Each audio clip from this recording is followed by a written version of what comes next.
Hello, my beautiful people. Thanks for visiting Docentes DigitalesTV. In this video, we're going to do the feedback session for the last episode.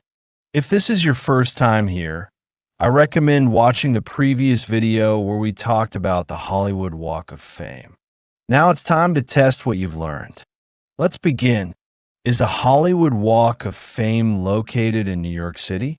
No, it's in Los Angeles, California. Was the Walk of Fame created in 2005? No, it was created in 1960.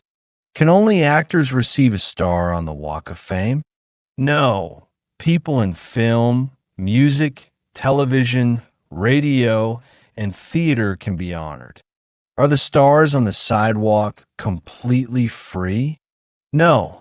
There is a fee to receive a star. Do all the stars on the Walk of Fame represent real people? No. Some are for fictional characters like Mickey Mouse. Is Walt Disney one of the people who has a star on the Walk of Fame? Yes, he has a star for his contributions to entertainment. Do the symbols on the stars show the person's type of work? Yes, like a movie camera for actors or a record for musicians. Is the Walk of Fame considered just a sidewalk decoration? No, it's a cultural landmark that celebrates success and creativity.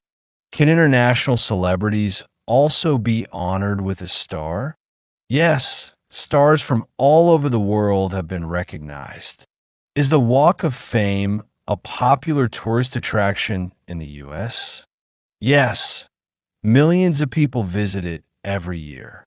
Watch this feedback video again to reinforce what you've learned. And don't forget to subscribe so you're always ready for the next great lesson on English and American culture. See you in the next adventure.